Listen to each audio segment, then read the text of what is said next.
So this is how you treat a legendary samurai? You just, paint him up in pink and purple and his co-star here, or I don't know how this pair works. Even Ubisoft can't explain it thoroughly what they're up to together, but this is what we have for the dual protagonists of Assassin's Creed Shadow. As you can see here, Shadows rather, there's two of them.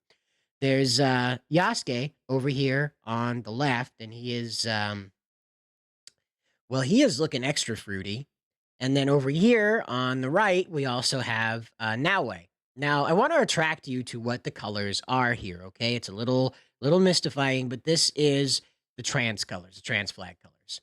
You got your sky blue, cyan blue down there on Yasuke's hip and on Naue's collar piece up here where the parts of her kimono are overlaid, right?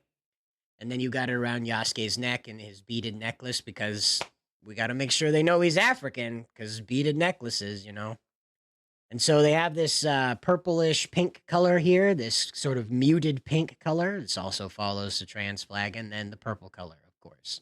And the white, of course, it's present. So there you have it. These are meant to represent the trans flag, and now you understand what they're really after. Of course, it's not a surprise, as we pointed out in the Ubisoft Pipeline to Hell, where they bring these people out of college, fresh and primed, full of propaganda, to make these games. And as they admitted later on, that half the team was making a game for the very first time, as they explained. See right here? See, the Ubisoft executive reveals the inexperience of Assassin's Creed Shadows dev team. Probably half the team is building a game for the first time. We talked about this a little bit earlier. But now the genius of that brand new blood that they put in there, that half, the half team that made everything just so fresh and wonderful, that was their solution here is, let's just do a canon mode. What's what we'll call a canon mode instead of movie mode, right? So here you have is Ubisoft dev confirms that Assassin's Creed Shadows story retcons previous series lore and reveals a new canon mode that gives players a choice-free experience. Because I know when I'm playing a video game or any type of RPG game, kind of set up how Assassin's Creed is, where you have a decision to make about what you're supposed to do next. Maybe a choice and dialogue tree, but, nope, not going to do that anymore. It's a movie. It's a movie. You just press the forward trigger, and there you go. There you go. You're off into the movie. You can walk into whatever cutscene you like, I guess. It's quite infuriating to sit here and listen to this kind of stuff, and read this kind of stuff and hear it coming from the devs themselves explaining that they have no faith in the Assassin's Creed universe whatsoever. And instead they're choosing to go out and create things like this. We have a little more detail about that costume here from Learning the Law, the manga lawyer. And he says it's a full leak. As you might remember, one of the developers mentioned 6 months ago that the game would be as diverse as the past two titles. However, the images are being removed. These images are being removed quickly. I expect they are making significant changes to the game, including this, to save the company. And once again, this canon mode is entered into it. So this way you don't get into making decisions that might bring you into game-breaking parts of the game. I wonder. And of course, when you switch on canon mode, which probably most journalists will when it comes to this in order to get through the review in any expedient amount of time, you're not going to experience those glitches because they will make sure to polish the canon mode, the choice-free experience, if you will. They're going to make sure to polish that up so that there aren't any glitches or mistakes, floating horses, moonwalking horses and ghost coffee tables and all sorts of mishaps like square tatami mats like it's some kind of children's daycare. And of course, everyone's on their knees because they're very sorry boys in Nobunaga's court, you see. What I want to attract your attention to this is that I was looking at these images here that these fellows were posting, and I said to myself, they wouldn't have done this to Nobunaga. They wouldn't have done this to William Adams even. They had to choose Yasuke because he's just nebulous enough about his existence, and with this stuff from Thomas Lockley, he's just nebulous enough that there's no way to really hammer this down into any concrete lineage or concrete history that somebody can be properly angry about, okay? Whereas with William Adams, Nobunaga, most of the other, very prominent figures in Japanese history, or at least in the Sengoku era, these folks, they have a very storied, studied, publicized, and known history. And so you can't go jamming them into costumes like this because, well, that's going to make a lot of people mad, especially people who are either descendants of those people or some type of relation to them throughout history. Not to mention just the regular folks that just have respect for these folks, for these historical figures.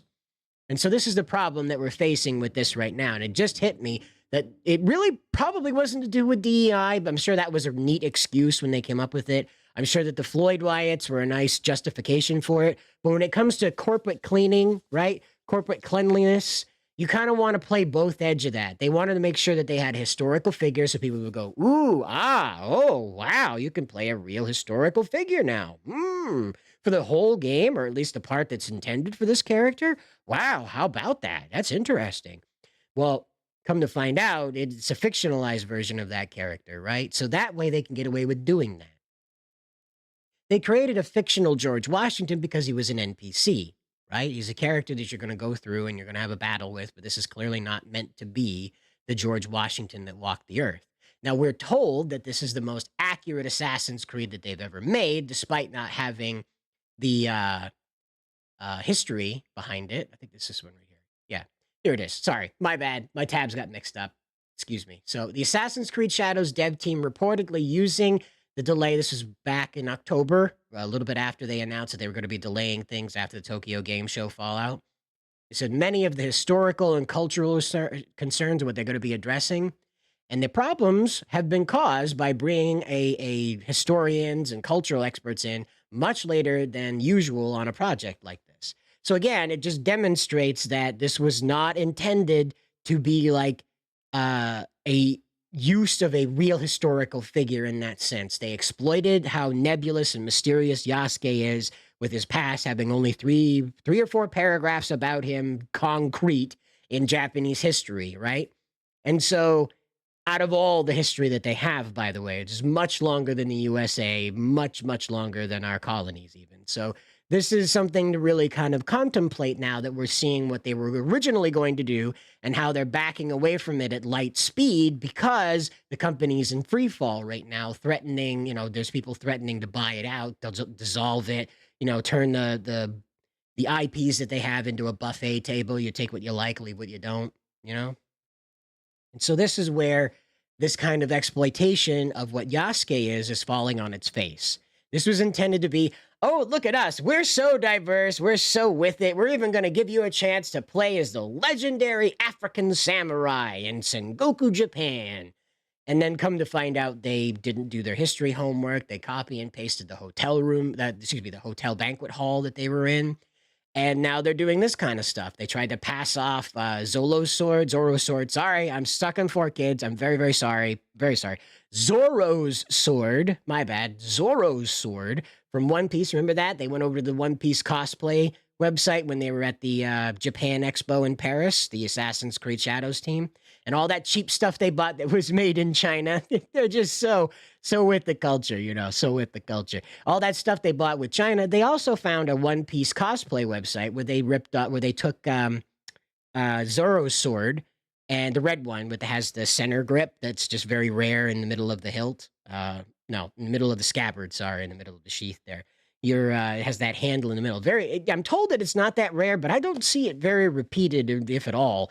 And apparently they tried to, we saw pictures of it. They actually did. There's no apparently about it. There's no guesswork there. They actually did try to pass that off as Yasuke's sword.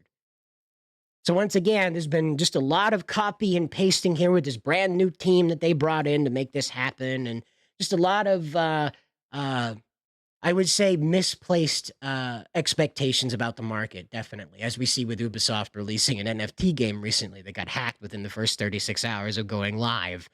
They're not thinking 10 minutes into the future. They're just trying to cash in as quick as they can. And this game, taking as much time as it did, really did not pan out well for them. As you can see right now with this development right here. If these are scrubbed from the game, great. I think that's a good idea. This is not a good look for them whatsoever. But I want to point out that this is from a leak. So this means at some point, this was going to be a optional thing that you did for maybe breast cancer awareness, maybe trans rights awareness. I'm not really sure. Not really sure what the whole situation is with Naue being referred to as a ninja as opposed to a kunoichi.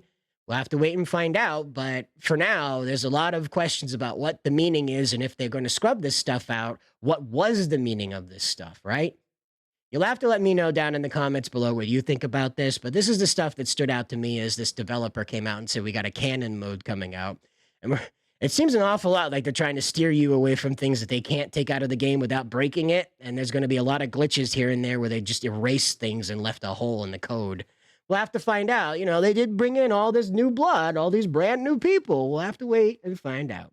As always, guys, good luck out there.